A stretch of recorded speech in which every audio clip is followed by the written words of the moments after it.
Hello, hello, hello, hello, hello, hello, hello. How are yous? Yous well? I do hope so. Right, let's find out what happens. Because that was quite a moment. Because Seth was controlling the water, wasn't he? That's what we thought. So let's see if that was right. Uh, the last thing was, did you see that? Said Anna. He is the vessel. And I didn't say it like that. I just read it like that. But well, here we go. But it seemed to Ellie more like the sea had attacked Seth, like an unruly dog biting his master. So he wasn't controlling that, according to Ellie. The sea was attacking him. Help me find him! She yelled. She dug in her coat pockets for a pair of. She dug. Will we start this sentence again? Aye, I think we will. She dug in her coat pockets for the pair of special glasses she'd made for seeing underwater. Slammed them on her face, then flung off her coat. She jumped into the water. Seth was lying below the surface. He was unconscious, draped across the rubble of the shattered cathedral floor. Something was moving on his skin. For a moment, Ellie thought it was the shadows from the dappling sunlight breaking through the roof. Then she realised it was inside him. Dark blue shapes swirling up and down his bare arms and on his chest where his shirt had been ripped open. Ellie put an arm round Seth's neck and another round his back, pushing off towards the surface. Thanks for helping, Ellie said to Anna, dragging Seth onto the dry stone. He's dangerous, said Anna, staring in horror at the blue swirls on Seth's skin. I don't think you should touch him. He's not dangerous, Ellie said. As she spoke, Seth came to life, gasping for air and smacking Ellie in the face with a flailing hand. Ow! She staggered backwards while Seth rolled onto his front and coughed up water. Are you all right? Ellie said, rubbing her cheek. I was trying to get it to be quiet, he said. He's completely lost it, said Anna. What do you mean? Ellie asked him. What were you doing? Shut up! Seth roared again, glaring at the sea as if it had just tried to insult him. Water rumbled in response. Shh, Anna warned, glancing nervously up at the entrance. If they find us here. Seth, you need to keep your voice down, said Ellie. Me? Seth raged. I'm not the one making all that noise. Water thrashed and spat again. You're the only one making noise, said Anna. Seth, it's all right, said Ellie, crouching down beside him.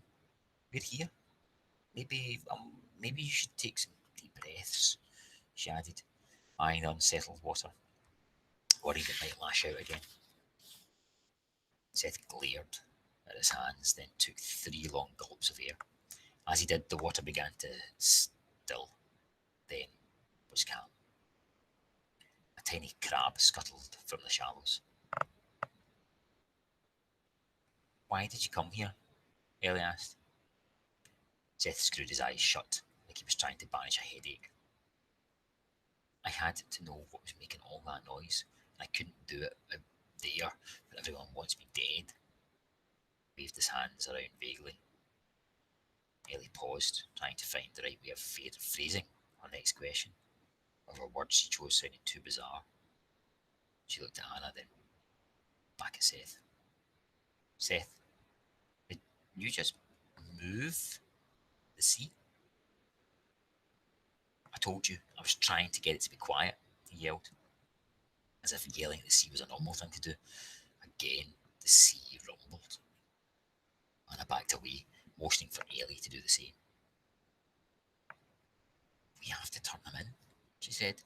He's the vessel. He'll kill us. He's not the vessel, said Ellie.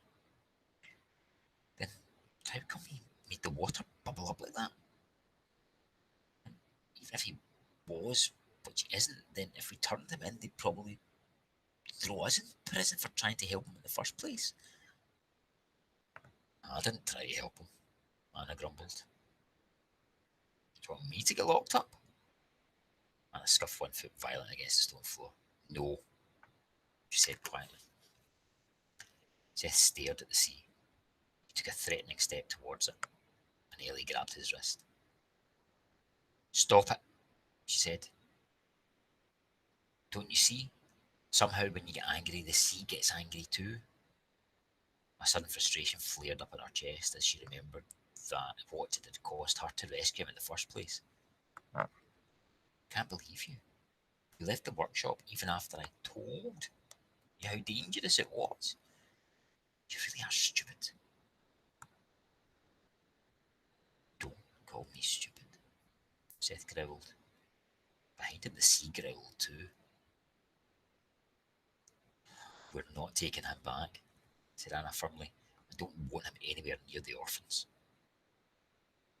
We have to, said Ellie. He's not safe here. Anna stared at Ellie in disgust. You want to study him, don't you? He's like an experiment, isn't he? Like one of your dead rats. I'm not a rat, said Seth, rounding on Anna. Who are you anyway? Anna clenched her fists. The person who's going to turn you into the Inquisitors if you're not careful. Seth took a step forward and Anna squared up to him, her face inches from his, nearly squeezed in between them. Again, the seawater rumbled. Go stand over there, Ellie told Seth. To her surprise, he obeyed, slumping down next to one of the statues and closing his eyes. He looked like he hadn't slept at all. It's not safe, Ellie, Anna whispered, squeezing Ellie's arm. He's not the vessel, Ellie said wearily. I can prove it to you. Then what is he? Ellie looked at Seth, his eyes closed, but his brow furrowing every time a wave washed in, relaxing when it went out again. He's something else. That was pretty brilliant. Loved the big squaring up. Loved the, wow, that was great. What is he? That's my puzzle. This guy can really write, can't he? Struan Murray. Cheers. These characters are great. I'm enthusiastic about that whole argument and discussion, and still Ellie determined to protect him. Why she's so determined to protect him, and Anna's obviously actually afraid, I think, of the whole situation. Connection. What's my connection? The seawater rumbled.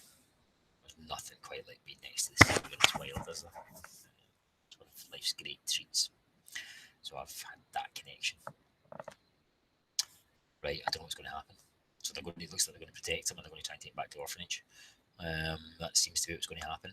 So we've got another extract from the diary of Claude Hestermere here.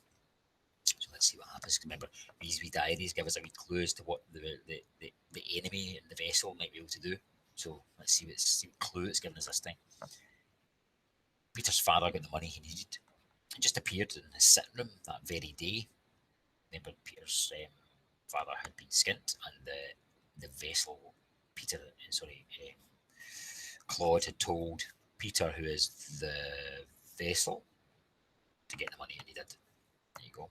It just appeared in his sitting room that very day, though his doors and windows were all locked. At first, I was delighted. The moneylenders would leave him alone now.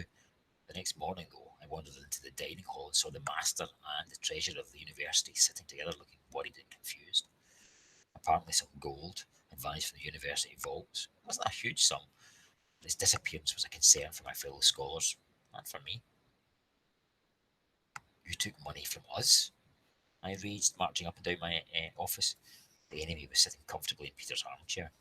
He smiled an ugly smile while I shouted at him, one that I couldn't remember ever seeing on my old friend's face. I had to come for somewhere, Claude, he said. Be glad I didn't take it from the orphanage. I slept that night on the floor of my office, too tired to go home. After I asked the enemy to get the money, I found myself suddenly exhausted, body and mind. When I awoke, I could barely rise from the floor, and when I finally did stand, I felt like my brittle legs would snap. I stumbled over to the mirror and saw that I was paler and thinner. Is this something to do with you? I asked the enemy, who was still sitting in the armchair. He looked sleek and relaxed, as if he'd enjoyed dinner and a perfect night's sleep. She shrugged. You asked for my help, he said. That's a side effect. It's you, isn't it? I said accusingly. You're sapping my energy. I've made you stronger. I scowled and went to brush my hair, but when I did, several brown strands came away in the brush. Know how that feels? What's happening to me? I groaned, sitting down at my desk. I should never have asked you to get that money. The enemy looked at me for a long time, saying nothing. I felt he was looking right into my soul. Finally, he leaned forward. No, he said. You really shouldn't.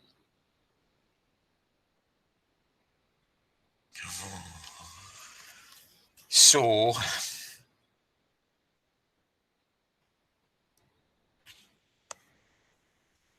the enemy has a debilitating. What debilitating means makes them less physically fit. Effect on the vessel. Yeah. So that'll be interesting to see if Seth's affected. But Ellie's determined that he's not the vessel. So that'll be interesting to see what happens next. Right, guys. Have a lovely weekend. I think it's to be dry. I don't know if it's to be nice and cosy, but it's to be dry, I think. So get out, get some exercise, and stay safe. Alright? See you later.